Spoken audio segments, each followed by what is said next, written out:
ನಮ್ಮದೇ ಆದಂಥ ಒಂದು ಓನ್ ಬಿಸ್ನೆಸ್ ಸ್ಟಾರ್ಟ್ ಮಾಡಬೇಕು, ಈವೆಂಟ್ ಪ್ಲಾನಿಂಗ್ ಅನ್ನೋ ಒಂದು ಈ ಟ್ರೆಂಡಿಂಗ್ ಆಗಿರೋ ಬಿಸ್ನೆಸ್ ಸ್ಟಾರ್ಟ್ ಮಾಡಬೇಕು ಅನ್ಕೊಳ್ತಾ ಇರೋರಿಗೆ ಇಲ್ಲಿ ಒಂದು ಗ್ರೇಟ್ ಆಪರ್ಚುನಿಟಿ ಇದೆ. ಈ ವಿಡಿಯೋನ ಸೇವ್ ಮಾಡ್ಕೊಳ್ಳಿ, ನಿಮ್ಮ ಫ್ರೆಂಡ್ಸ್ಗೆ ಶೇರ್ ಮಾಡ್ಕೊಳ್ಳಿ. ನಾನು ಪೂಜಾ ಸೆಲೆಬ್ರೈಟ್ಸ್ ವೆಡ್ಡಿಂಗ್ಸ್ ಅಂಡ್ ಇವೆಂಟ್ಸ್ ಅನ್ನೋ event management company and event management institute run ಮಾಡ್ತಾ ಇದ್ದೀವಿ ಬ್ಯಾಂಗ್ಳೂರು ರಾಜರಾಜೇಶ್ವರಿ ನಗರಲ್ಲಿ. ಸೊ ನಮ್ಮ ಇವೆಂಟ್ ಮ್ಯಾನೇಜ್ಮೆಂಟ್ ಕೋರ್ಸ್ ಅಲ್ಲಿ ನಿಮಗೆ ಕಂಪ್ಲೀಟ್ ಒಂದು ಇವೆಂಟ್ ನ ಹೇಗೆ ಹ್ಯಾಂಡಲ್ ಮಾಡಬೇಕಾಗುತ್ತೆ, ಮೆಟೀರಿಯಲ್ ಹೇಗೆ ಸೋರ್ಸ್ ಮಾಡಬೇಕಾಗುತ್ತೆ, ಎಲ್ಲಿಂದ ತರಬೇಕಾಗುತ್ತೆ, ಒಂದು ಕಂಪ್ಲೀಟ್ ಇವೆಂಟ್ಗೆ ಹೇಗೆ ಕೊಟೇಶನ್ ಕೊಡಬೇಕಾಗುತ್ತೆ, ಒಂದು ಪ್ರೆಸೆಂಟೇಷನ್ ಆಗಲಿ, ನಿಮ್ಮ ಒಂದು ಕಂಪನಿ ಪೋರ್ಟ್ಫೋಲಿಯೋನ ಹೇಗೆ ಬಿಲ್ಡ್ ಮಾಡ್ಕೋಬೇಕು ಅನ್ನೋದನ್ನ complete theoretical and practical classes ಅಲ್ಲಿ ಹೇಳ್ಕೊಡ್ತಾ ಇದ್ದೀವಿ. ಸೊ ನಮ್ಮ ಕ್ಲಾಸ್ ಬಂದು ಮಂಡೇ ಟು ಫ್ರೈಡೆ ಇರುತ್ತೆ, ವೀಕ್ ಡೇ ಬ್ಯಾಚಸ್ ನಡೀತಾ ಇದೆ. ಸೊ ಇನ್ನೇನು ವೇಟ್ ಮಾಡ್ತಾ ಇದ್ದೀರಾ, ನಮ್ಮ ಕೊಟ್ಟಿರೋ ನಂಬರ್ಸ್ಗೆ ಕಾಂಟ್ಯಾಕ್ಟ್ ಮಾಡಿ, ನಿಮ್ಗೆ ಎಲ್ಲಾ ಡೀಟೇಲ್ಸ್ ಸಿಗುತ್ತೆ. ಬಲೂನ್ ಡೆಕೋರ್ ಒಂದೇ ಎಲ್ಲ ಕಂಪ್ಲೀಟ್ ಫ್ಲೋರಲ್ ಅರೇಂಜ್ಮೆಂಟ್ ಕೂಡ ಕಲ್ತ್ಕೊಳ್ತೀರಾ. ಹಲ್ದಿ ಡೆಕೋರ್, ಮೆಹಂದಿ, ಸಂಗೀತ್, ವೆಡ್ಡಿಂಗ್ ರಿಸೆಪ್ಷನ್ ಅಂತ ಹೇಳಿ ಒಂದಷ್ಟು ಸೆಟಪ್ಸ್ ನ ನಿಮ್ಮ ಕೈಗೆ ಮೆಟೀರಿಯಲ್ಸ್ ಕೊಟ್ಟು ನಿಮ್ಮ ಕೈಯಲ್ಲಿ ಪ್ರಾಕ್ಟೀಸ್ ಮಾಡಿಸ್ತೀವಿ.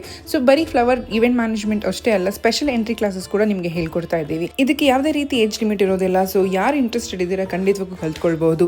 ಸೊ ಎಜುಕೇಶನ್ ಬ್ಯಾಕ್ ಗ್ರೌಂಡ್ ಕೂಡ ಏನು ಇರಬೇಕು ಅಂತ ಏನೂ ಇಲ್ಲ. ಸೊ ನೀವು ಪ್ಯಾಷನೇಟ್ ಆಗಿದ್ದು complete event planning, balloon decor and flower decor ಕಲಿಬೇಕು ಅನ್ಕೊಳ್ತಾ ಇದ್ದಾರೆ, ಇಲ್ಲಿ ನಿಮಗೆ ಎಲ್ಲಾ ರೀತಿಯಂತ ಒಂದು ಕಂಪ್ಲೀಟ್ ಇವೆಂಟ್ ನ ಹೇಗೆ ಹ್ಯಾಂಡಲ್ ಮಾಡೋದು ಅಂತ ಹೇಳ್ಕೊಡ್ತಾ ಇದ್ದೀವಿ. ಸೊ ಆದಷ್ಟು ಬೇಗ ಆಫೀಸ್ಗೆ ವಿಸಿಟ್ ಮಾಡಿ ಎಲ್ಲ ಇನ್ಫಾರ್ಮೇಶನ್ ತಗೊಳ್ಳಿ. ಸೊ ನೆಕ್ಸ್ಟ್ ಬ್ಯಾಚ್ ಡೀಟೇಲ್ಸ್ಗೋಸ್ಕರ ಕೊಟ್ಟಿರೋ ನಂಬರ್ಸ್ಗೆ ಕಾಂಟ್ಯಾಕ್ಟ್ ಮಾಡಿದ್ರೆ ನಿಮ್ಗೆ ಎಲ್ಲ ಡೀಟೇಲ್ಸ್ ಕೂಡ ಸಿಗುತ್ತೆ. So thank you all for watching this video.